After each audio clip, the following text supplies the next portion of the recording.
அன்பான இறைமக்களே, இன்று Bible reading பிளானின் 333வது நாள். இன்று நாம் திருவெளிப்பாடு அதிகாரம் 20 முதல் 22 வரை வாசித்து அறிய இருக்கிறோம். இதோடு திருவெளிப்பாடு புஸ்தகம் முடிவடைகிறது. என்னோடு சேர்ந்து இந்த 333 நாட்களில், அதாவது 11 மாதத்தில் விவிலியத்தை முழுமையாக வாசித்து முடித்த உங்கள் அனைவர் மீதும் நம் ஆண்டவர் இயேசு கிறிஸ்துவின் அருளும் ஆசீரும் எப்பொழுதும் தங்கியிருக்கும். ஆண்டவர் உங்கள் ஒவ்வொருவரையும் நிறைவாக ஆசீர்வதிப்பாராக. இதோடு நாம் விவிலியத்தை வாசித்து முடித்து விட்டோம் என்று விட்டுவிடக்கூடாது. தொடர்ந்து ஜனவரி 1ஆம் தேதியிலிருந்து மறுபடியும் நாம் திருவிவிலியத்தை தொடக்கத்திலிருந்து வாசிக்க தொடங்க இருக்கிறோம். நீங்களும் என்னோடு சேர்ந்து தொடர்ந்து வாசியுங்கள். இப்பொழுது திருவெளிப்பாட்டின் கடைசி 3 அதிகாரங்களை வாசித்து அறிந்து கொள்வோம். திருவெளிப்பாடு அதிகாரம் 20. 1000 ஆண்டு ஆட்சி. பின்னர் வானதூதர் ஒருவர் விண்ணகத்திலிருந்து இறங்கி வர கண்டேன். படுகுழியின் திறவுகோலும் முரட்டு சங்கிலியும் அவர் கையில் இருந்தன. அலகை என்றும் சாத்தான் என்றும் அழைக்கப்பட்ட அரக்க பாம்பை அவர் பிடித்தார். அதுவே தொடக்கத்தில் இருந்த பாம்பு. வானதூதர் 1000 ஆண்டுகளுக்கு அதை கட்டி வைத்தார். பின்னர் அதை படுகுழியில் தள்ளி குழியை அடைத்து முத்திரையிட்டார். இவ்வாறு அந்த 1000 ஆண்டுகள் முடியும் வரை நாடுகளை அது ஏமாற்றாதவாறு செய்தார். இதன் பின் சிறிது காலத்துக்கு அது கட்டவிழ்த்து விடப்பட வேண்டும். பின்பு நான் அரியணைகளை கண்டேன். தீர்ப்பளிக்கும் அதிகாரம் பெற்றிருந்த சிலர் அவற்றின் மீது வீற்றிருந்தனர். கடவுளின் வாக்கை அறிவித்து இயேசுவுக்கு சான்று பகர்ந்ததற்காக தலை கொடுத்தவர்களின் ஆன்மாக்களையும் கண்டேன். அவர்கள் அந்த விலங்கையோ அதன் சிலையையோ வணங்கியதில்லை. அதற்குரிய குறியை தங்கள் நெற்றியிலோ கையிலோ இட்டு கொண்டதும் இல்லை. அவர்கள் மீண்டும் உயிர் பெற்று 1000 ஆண்டுகள் கிறிஸ்துவோடு ஆட்சி புரிந்தார்கள். இறந்த ஏனையோர் அந்த 1000 ஆண்டுகள் முடியும் வரை உயிர் பெறவில்லை. இதுவே முதலாம் உயிர்த்தெழுதல். இந்த முதலாம் உயிர்த்தெழுதலில் பங்கு பெறுவோர் பேறு பெற்றோர். அவர்கள் தூயோர் ஆவர். அவர்கள் மீது 2ஆம் சாவுக்கு அதிகாரம் இல்லை. அவர்கள் கடவுளுக்கும் கிறிஸ்துவுக்கும் பணிபுரியும் குருக்களாய் இருப்பார்கள். கிறிஸ்துவோடு 1000 ஆண்டுகள் ஆட்சி புரிவார்கள். சாத்தானின் தோல்வி. அந்த 1000 ஆண்டுகள் முடிந்ததும் சாத்தான் சிறையிலிருந்து கட்டவிழ்த்து விடப்படுவான். மன்னகத்தின் 4 திக்குகளிலும் உள்ள நாடுகளை, அதாவது கோகு மாகோகு என்பவற்றை ஏமாற்றவும், அங்கிருந்து கடல் மணல் போன்ற பெருந்தொகையினரை போருக்கு ஒன்று திரட்டவும் அவன் புறப்பட்டு செல்வான். அவர்கள் மண்ணுலகெங்கும் பரவி சென்று இறை மக்களின் பாசறையையும் கடவுளின் அன்புக்குரிய நகரையும் சூழ்ந்து கொண்டார்கள். ஆனால் நெருப்பு வானத்திலிருந்து வந்து அவர்களை சுட்டெரித்தது. பின்பு அவர்களை ஏமாற்றி வந்த அலகை கந்தக நெருப்பு ஏரியில் எரியப்பட்டது. அங்கேதான் அந்த விலங்கும் அதன் போலி இறைவாக்கினனும் எரியப்பட்டிருந்தார்கள். அவர்கள் இரவு பகலாக என்றென்றும் வதைக்கப்படுவார்கள். இறுதி தீர்ப்பு. பின்பு பெரிய வெண்மையான ஒரு அரியணையை கண்டேன். அதில் ஒருவர் வீற்றிருந்தார். அவர் முன்னிலையில் மண்ணகமும் விண்ணகமும் இருந்த இடம் தெரியாமல் மறைந்து விட்டன. இறந்தோருள் சிறியோர் பெரியோர் ஆகிய அனைவரும் அந்த அரியணை முன் நிற்க கண்டேன். அப்பொழுது நூல்கள் திறந்து வைக்கப்பட்டன. வேறொரு நூலும் திறந்து வைக்கப்பட்டது. அது வாழ்வின் நூல். இறந்தோரின் செயல்கள் அந்நூல்களில் எழுதப்பட்டிருந்தன. அவற்றுக்கு ஏற்ப அவர்களுக்கு தீர்ப்பு வழங்கப்பட்டது. பின்னர் கடல் தன்னகத்தே இருந்த இறந்தோரை வெளியேற்றியது. அதுபோல சாவும் பாதாளமும் தம்மகத்தே இருந்த இறந்தோரை வெளியேற்றின. அவர்கள் ஒவ்வொருவருக்கும் அவரவர் செயல்களுக்கு ஏற்ப தீர்ப்பு வழங்கப்பட்டது. சாவும் பாதாளமும் நெருப்பு ஏரியில் எரியப்பட்டன. இந்த நெருப்பு ஏரியை 2ஆம் சாவு. வாழ்வின் நூலில் பெயர் எழுதப்படாதோர் நெருப்பு ஏரியில் எரியப்பட்டார்கள். திருவெளிப்பாடு அதிகாரம் 22. புதிய விண்ணகமும் புதிய மன்னகமும். பின்பு நான் புதியதொரு விண்ணகத்தையும் புதியதொரு மன்னகத்தையும் கண்டேன். முன்பு இருந்த விண்ணகமும் மன்னகமும் மறைந்து விட்டன. கடலும் இல்லாமற் போயிற்று. அப்பொழுது புதிய எருசலேம் என்னும் திருநகர் கடவுளிடமிருந்து விண்ணகத்தை விட்டு இறங்கி வர கண்டேன். தன் மணமகனுக்காக தன்னையே அணி செய்து கொண்ட மணமகளைப் போல் அது ஆயத்தமாயிருந்தது. பின்பு விண்ணகத்திலிருந்து எழுந்த பெரும் குரல் ஒன்றை கேட்டேன். அது, இதோ கடவுளின் உறைவிடம் மனிதர் நடுவே உள்ளது. அவர் அவர்கள் நடுவே குடியிருப்பார். அவர்கள் அவருக்கு மக்களாயிருப்பார்கள். கடவுள் தாமே அவர்களோடு இருப்பார். அவரே அவர்களுடைய கடவுளாய் இருப்பார். அவர்களுடைய கண்ணீர் அனைத்தையும் அவர் துடைத்து விடுவார். இனிமேல் சாவு இராது, துயரம் இராது, அழுகை இராது, துன்பம் இராது. முன்பு இருந்தவை எல்லாம் மறைந்து விட்டன என்றது. அப்பொழுது அரியணையில் வீற்றிருந்தவர், இதோ நான் அனைத்தையும் புதியது ஆக்குகிறேன் என்று கூறினார். மேலும் இவ்வாக்குகள் நம்பத்தக்கவை, உண்மையுள்ளவை என எழுது என்றார். பின்னர் அவர் என்னிடம் கூறியது, எல்லாம் நிறைவேறிவிட்டது. அகரமும் நகரமும் நானே, தொடக்கமும் முடிவும் நானே. தாகமாயிருப்போருக்கு வாழ்வு அளிக்கும் நீரூற்றிலிருந்து நான் இலவசமாய் குடிக்க கொடுப்பேன். வெற்றி பெறுவோர் இவற்றை உரிமை பேராக பெறுவர். நான் அவர்களுக்கு கடவுளாயிருப்பேன், அவர்கள் எனக்கு மக்களாயிருப்பார்கள். ஆனால் கோழைகள், நம்பிக்கையில்லாதோர், அருவருப்புக்குரியோர், கொலையாளிகள், பரத்தமையில் ஈடுபடுவோர், சூனியக்காரர், சிலை வழிபாட்டினர், பொய்யர் ஆகிய அனைவருக்கும் நெருப்பும் கந்தகமும் எரியும் ஏரியே உரிய பங்கு ஆகும். இதுவே இரண்டாம் சாவு.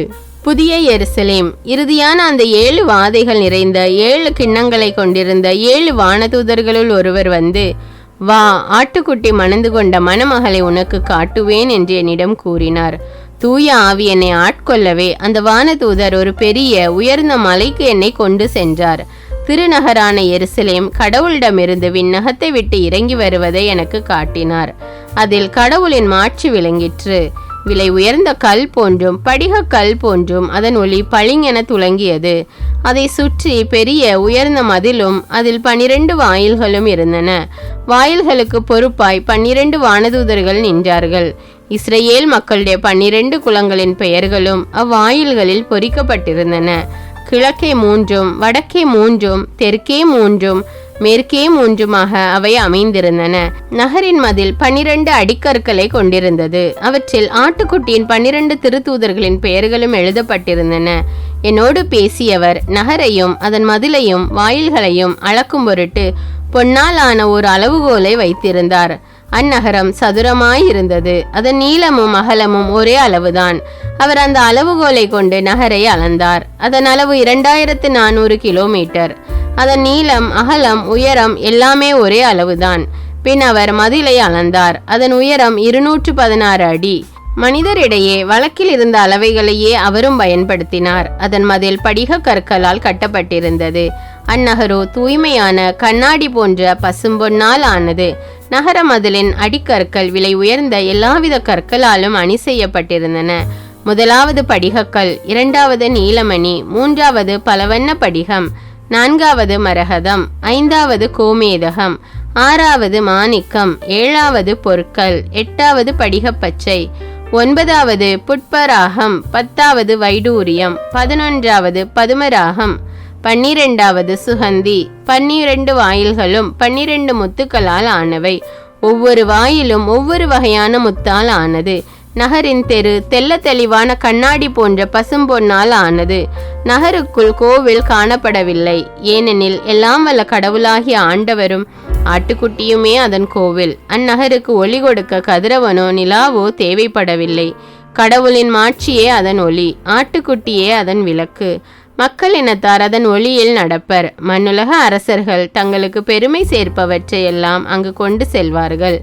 அதன் வாயில்கள் நாள் முழுவதும் திறந்திருக்கும். அங்கு இரவே இராது. உலகின் பெருமையும் மாண்பும் எல்லாம் அங்கு கொண்டு செல்லப்படும். ஆனால் தீட்டுப்பட்டது எதுவும் ஒருபோதும் அதில் நுழையாது. அதுபோல் அருவருப்பானதை செய்வோரும் பொய்யரும் அதில் நுழைய மாட்டார்கள். ஆட்டுக்குட்டி வைத்திருக்கும் வாழ்வின் நூலில் பெயர் எழுதப்பட்டவர்கள் மட்டுமே அதில் நுழைவார்கள். திருவெளிப்பாடு அதிகாரம் 22. பின்பு அந்த வானதூதர் வாழ்வளிக்கும் தண்ணீர் ஓடிக்கொண்டிருந்த ஓர் ஆற்றை எனக்கு காட்டினார். அது பளிங்கு போல் ஒளிர்ந்தது. அது கடவுளும் ஆட்டுக்குட்டியும் வீற்றிருந்த அரியணையிலிருந்து புறப்பட்டு நகரின் தெரு நடுவே பாய்ந்தோடியது. ஆற்றின் இருமருங்கும் வாழ்வு தரும் மரம் இருந்தது.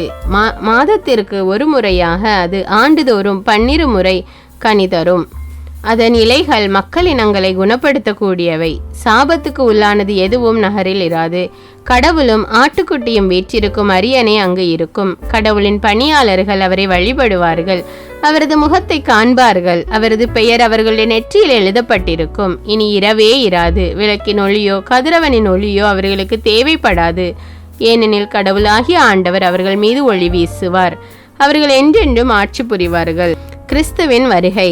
பின்னர் அந்த வானதூதரனிடம், இவ்வாக்குகள் நம்பத்தக்கவை, உண்மையுள்ளவை, விரைவில் நிகழ வேண்டியவற்றை தம் பணியாளர்களுக்கு காட்டுமாறு இறைவாக்கினரை தூண்டி எழுப்பும் கடவுளாகிய ஆண்டவர் தம் வானதூதரை அனுப்பினார். இதோ நான் விரைவில் வருகிறேன் என்றார். இந்த நூலில் உள்ள இறைவாக்குகளை கடைபிடிப்போர் பேறு பெற்றோர். யோவானாகிய நானே இவற்றையெல்லாம் கண்டேன். கேட்டேன். அப்பொழுது இவற்றை எனக்கு காட்டிய வானதூதரை வணங்கும் பொருட்டு அவருடைய காலடியில் விழுந்தேன். அவரோ என்னிடம், வேண்டாம், உனக்கும் இறைவாக்கினர்களான உன் சகோதர சகோதரிகளுக்கும் இந்த நூலில் உள்ள வாக்குகளை கடைபிடிப்போருக்கும் நான் உடன் பணியாளனே, கடவுளை மட்டுமே நீ வணங்க வேண்டும் என்றார். அவர் தொடர்ந்து என்னிடம் பின்வருமாறு கூறினார். இந்த நூலில் உள்ள இறைவாக்குகளை முத்திரையிட்டு வைக்காதே. இதோ காலம் நெருங்கி வந்துவிட்டது. இதற்கிடையில் தீங்கு புரிவோர் தீங்கு புரிந்து கொண்டே இருக்கட்டும். இழுக்கானவற்றை செய்வோர் இழுக்கானவற்றை செய்து கொண்டே இருக்கட்டும். தூயோர் தூய்மையானவற்றை செய்து கொண்டே இருக்கட்டும். இதோ நான் விரைவில் வருகிறேன். அவரவர் செயலுக்கு ஏற்ப அவரவருக்கு நான் அளிக்கவிருக்கின்ற கைமாறு என்னிடம் உள்ளது. அகரமும் நகரமும் முதலும் இறுதியும் தொடக்கமும் முடிவும் நானே. தங்கள் ஆடைகளை துவைத்து கொண்டோர் பேறு பெற்றோர். வாழ்வு தரும் மரத்தின் மீது அவர்களுக்கு உரிமை உண்டு. அவர்கள் வாயில்கள் வழியாக நகருள் நுழைவார்கள். நடத்தை கெட்டோர், சூனியக்காரர், பரத்தமையில் ஈடுபடுவோர், கொலையாளிகள், சிலை வழிபாட்டினர், பொய்மை நாடி அதன்படி நடப்போர் ஆகிய அனைவரும் அதில் நுழைய மாட்டார்கள். முடிவுரை. சபைகளுக்காக உங்கள் முன் இவ்வாறு சான்று பகருமாறு இயேசுவாகிய நான் என் வானதூதரை அனுப்பியுள்ளேன். தாவீதின் குலக்கொழுந்தும் வழி தோன்றலும் நானே. ஒளிப்படைத்த விடிவெள்ளியும் நானே. தூய ஆவியாரும் ஆட்டுக்குட்டியின் மணமகளும் சேர்ந்து வருக வருக என்கிறார்கள். இதை கேட்போரும் வருக வருக என சொல்லட்டும். தாகமாயிருப்போர் என்னிடம் வரட்டும். விருப்பமுள்ளோர் வாழ்வு தரும் தண்ணீரை இலவசமாய் குடிக்கட்டும். இந்த நூலில் உள்ள இறைவாக்குகளை கேட்போர் அனைவரையும் யோவானாகிய நான் எச்சரிப்பது யாதெனில், இந்த இறைவாக்குகளோடு எதையாவது யாரேனும் சேர்த்தால் இந்நூலில் எழுதப்பட்டுள்ள வாதைகள் அவர்களை வந்தடையுமாறு கடவுள் செய்வார். இந்த நூலில் உள்ள இறைவாக்குகளுள் எதையாவது யாரேனும் எடுத்துவிட்டால் இந்த நூலில் எழுதப்பட்டுள்ள வாழ்வு தரும் மரத்தினின்றும் திருநகரினின்றும் அவர்களுக்குரிய பங்கை கடவுள் எடுத்து விடுவார். இவற்றுக்கு சான்று பகர்பவர், ஆம், விரைவாகவே வருகிறேன் என்கிறார். ஆமேன். ஆண்டவராகிய இயேசுவே வாரும். ஆண்டவராகிய இயேசுவின் அருள் அனைவரோடும் இருப்பதாக.